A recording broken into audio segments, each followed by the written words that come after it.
கோயில்கள் நம் பாரம்பரியத்தின் அடையாளம், நம் முன்னோர்களின் சாம்ராஜ்யம். வாருங்கள் அறிந்து கொள்வோம் நமது கோயில்களை பற்றி. இன்னைக்கு நம்ம ஐஸ்வர்யா ப்ளாக்ல திருநெல்வேலி டிஸ்ட்ரிக்ட்ல ராஜவல்லிபுரம் அப்படின்ற இடத்துல இந்த உலகத்தோட முதல் நடராஜர் கோயிலில் தான் நம்ம இருக்கோம். இந்த கோயிலுக்கு நீங்கள் வந்திருக்கீங்களா? அப்போ வரலன்னா நீங்கள் அவசியம் வரணும். இந்த வீடியோவை நீங்கள் ஸ்கிப் பண்ணாமல் பாருங்கள்.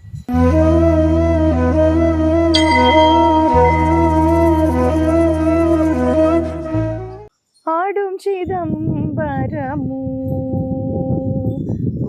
தாடும் சிதம்பரமு. அதே மாதிரி இந்த நடராஜோட பெயர் என்ன தெரியுமா? அழகிய கூத்தர்.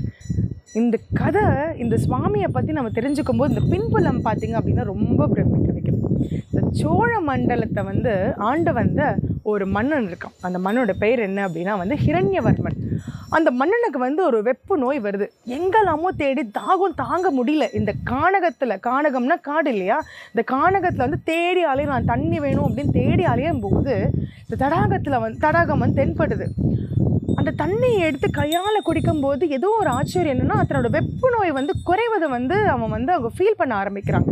அப்போ தடாகத்துக்கிட்ட போகும்போது அங்கே பதஞ்சலி முனிவர், வியாகரபாத முனிவர், 2 முனிவர்களும் தவம் புரிஞ்சிட்டு இருக்கிறத பார்த்துட்டு இவர் கேட்குறாரு, ஆஹா, இங்கே என்ன இந்த தடாகத்தில் இருக்க தண்ணியை குடித்தோடனே என்னோடய வியாதியெலாம் குறைஞ்ச மாதிரி இருக்கே, இது என்ன அப்படி ஒரு விசேஷம் அப்படின்னு சொல்லும்போது முனிவர்கள் ஹிரண்யவர்மன் மன்னர்கிட்ட சொல்கிறாங்க, இந்த தடாகத்தில் தான் சிவபெருமான் ஆனந்த தாண்டவம் ஆடும்போது நாங்கள் பார்த்துட்ருக்கோம், தினமும் பார்த்துட்ருக்கோம் அப்படின்னு சொல்லும்போது, இந்த அற்புதமான காட்சியை நாங்களும் பார்க்கணும், எனக்கும் ஏதாவது நீங்கள் அருள் புரியணும் அப்படின்னு சொல்லி கேட்குறாரு.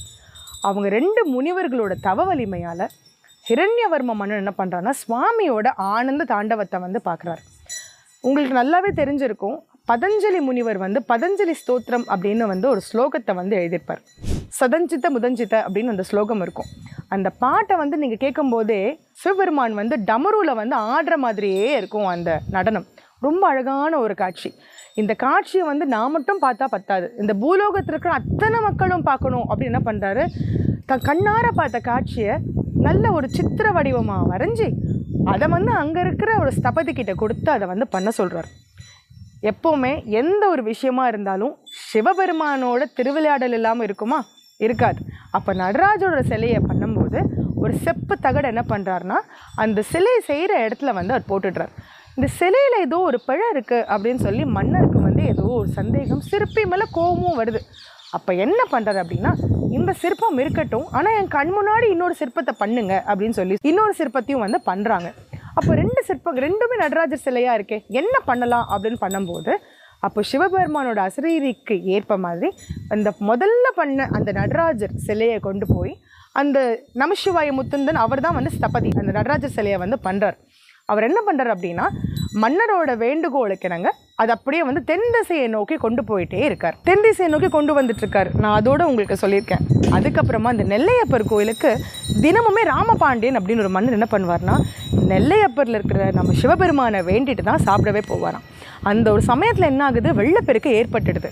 அப்போது தன்னால் அரண்மனைக்கு போக முடியல. அப்போது ஒரு அசரீரி குரல், ராமபாண்டியா, நீ இவ்வளோ சிரமப்பட்டு டெய்லி பார்த்துட்டு தான் சாப்பிட போகிறேன், உன்னோட அரண்மனை பக்கத்துலேயே எனக்கு ஒரு கோயில் எழுப்பு அப்படின்னு சொல்லி அசரீரி குரல் ராமபாண்டிய மன்னனுக்கு கேட்குது. நான் எங்கே போவேன், எங்கே கட்டுவேன் அப்படின்னு மன்னருக்கு ஏகப்பட்ட சந்தேகம். அதெல்லாம் எதுவுமே வேண்டாம், தென் திசையை நோக்கி ஒரு சிற்பி என்ன பண்ணிகிட்ருக்காருனா என்னோட ஆனந்த தாண்டவத்தை ஒரு சிலையை கொண்டு வந்துட்டுருக்காரு. அந்த சிலை உனக்கு தான், அங்கே ஒரு எறும்பெல்லாம் ஊறிட்டுருக்கும், அந்த இடத்துல லிங்கத்தை பிரதிஷ்டை பண்ணி அதுக்கு பக்கத்துலேயே என்னோட சிலையை நீ பிரதிஷ்டை பண்ணு அப்படின்னு சிவபெருமான் சொல்கிறார். அந்த சிற்பி கொண்டு வரும்போது கணக்குது. அதை அந்த இடத்துல வச்சுட்டு கொஞ்ச நேரம் தூங்கிடுறாரு. எழுந்து பார்த்தா சிலையை காணும். அதுக்கப்புறமா கொஞ்சம் தூரத்தில் பார்த்தா இந்த மன்னருக்கு இந்த செய்தி எல்லாமே தெரிய வர மன்னரும் காவலர்களும் எல்லாருமே போய் தேட ஆரம்பிக்கிறாங்க. அப்போ கொஞ்சம் தூரத்தில் ஒரு சலங்க சத்தம் கேட்குது. அங்கே சிவபெருமான் ஆனந்த தாண்டவம் ஆடிட்டுருக்கார். அந்த இடத்துல பார்த்தா எறும்பு ஊறிட்டுருக்கு.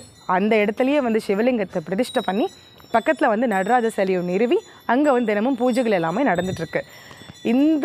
இந்த நம்ம பின்புலனை நம்ம தெரிஞ்சுக்கும் போது மொத்தம் 5 சபைகள் இருக்குது. இந்த ஊரில் இருக்க ராஜவல்லிபுரத்தில் தான் உலகத்தோட முதல் நடராஜ சிலையை வந்து நிறுவியிருக்காங்க. இந்த இடத்தோட பெயர் வந்து தாமிர சபை. மொத்தம் 5 சபைகள் இருக்குது. இது வந்து தாமிர சபையாக இருக்குது. ஆலயமும் ஆன்மீகமும் நம்மளோட வாழ்க்கையிலிருந்து இன்றியமையாத ஒரு பங்கை வகிக்குது. நம்ம வாழ்க்கை முறையே அதுதான். அதில் நம்ம வாழ்க்கையிலேருந்து அதை பிரிக்கவே முடியாது அப்படிங்கிறது ஒரு கோயிலுக்கும் வரும்போதும் அந்த கோயிலோட வரலாறை தெரிஞ்சுக்கும் போதும் தமிழர்களோட பண்பாடை வந்து ரொம்ப தெரிஞ்சுக்கிறதுக்கு ரொம்ப சான்றாக விளங்குது. இந்த கோயிலுக்கெல்லாம் நீங்கள் அவசியம் வரணும். நான் ஒரு வீடியோலும் சொல்கிறது என்ன அப்படின்னா, இந்த கோயிலுக்கு நீங்கள் வரும்போது உங்களோட குழந்தைங்களையும் வந்து அழைச்சிட்டு வரணும். நீங்கள் இங்கே சுவாமியை பார்க்கும்போது நான் சொன்ன 2 முனிவர்களையுமே உங்களால் பார்க்க முடியும். அந்த முனிவர்களுடைய பெயர் நான் ஆல்ரெடி சொல்லியிருக்கேன். பதஞ்சலி முனிவர், வியாக்கிரபாத முனிவர். இங்கே வந்து சுவாமி மூலவர் யாருன்னு பார்த்தெல்லாம் வந்து நெல்லையப்பர் சுவாமி, காந்திமதி அம்பாள் இருக்காங்க. உற்சவர் வந்து நடராஜ பெருமான் இருக்கார். ஸோ இன்றைக்கி நீங்கள் ஐஸ்வர்யா ப்ளாகில் திருநெல்வேலி டிஸ்ட்ரிக்டில் இருக்கிற ராஜவல்லிபுரம் அப்படிங்கிற ஒரு அழகான எழிலான ஒரு கிராமத்தில் வந்து உலகத்திலேயே முதல் சிலை செய்யப்பட்டு இது இந்த இடத்துல தான் இருக்குது, தென் தமிழகத்தில் இருக்குது அப்படிங்கிறது நம்மளுக்கு ஒரு கூடுதலான ஒரு பெருமை. இந்த கோயிலுக்கு நீங்கள் அவசியம் வரணும். நீங்கள் ஐஸ்வர்யா ப்ளாகை சப்ஸ்கிரைப் பண்ணலன்னா மறக்காமல் சப்ஸ்கிரைப் பண்ணிவிடுங்க. உங்களை அடுத்த பதிவில் சந்திக்கிறேன். நன்றி.